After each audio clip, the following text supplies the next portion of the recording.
আজকে golf mushroom দিয়ে chicken wings বানাবো। এটা হচ্ছে চিকেন উইংস। এখন আমরা নিয়ে নিলাম পেঁয়াজ কুচি অ্যান্ড লাল মরিচ বড়টা, অ্যান্ড কাঁচামরিচ হচ্ছে ছোটোটা। এর সাথে হচ্ছে আদা রসুনের পেস্ট, আর এর সাথে কিছু মশলা নিয়ে নিলাম। এখন পেঁয়াজটা আমরা দিয়ে দিলাম এখানে তেলের মধ্যে। এখানে আদা রসুনও দিয়ে দিয়েছি একসাথেই।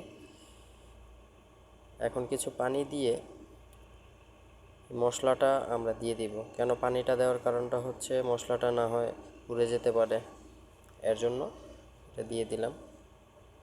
এর সাথে এখন পানি অ্যাড করব।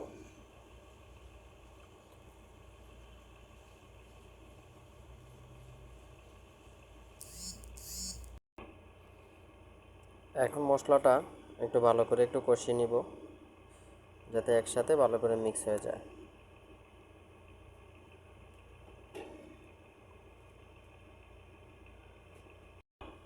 মশলা কষানো আমাদের হয়ে গেছে। এখন এর সাথে মশলার সাথে আমরা চিকেন উইংসটা এখানে ঢেলে দিব। দেওয়া হয়ে গেল।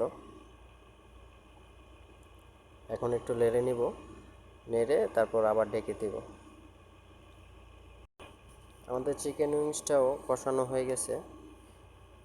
এখন একটু নেড়ে নিব, নেড়ে এর সাথে এখন আমরা মাশরুমটা অ্যাড করব। মাশরুমটা এখন দিয়ে দিলাম। এখন এটাকে কিছুক্ষণ নেড়ে নিব।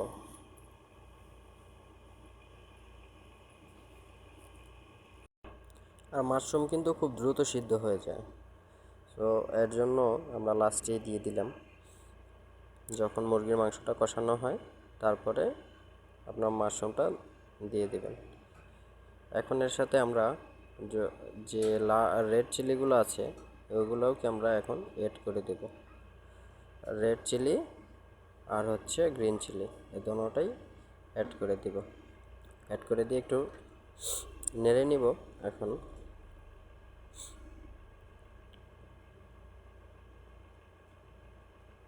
অবশ্যই রান্না আসলে এরকমই হয়। এখন এটাকে আমরা ঢেকে দেব।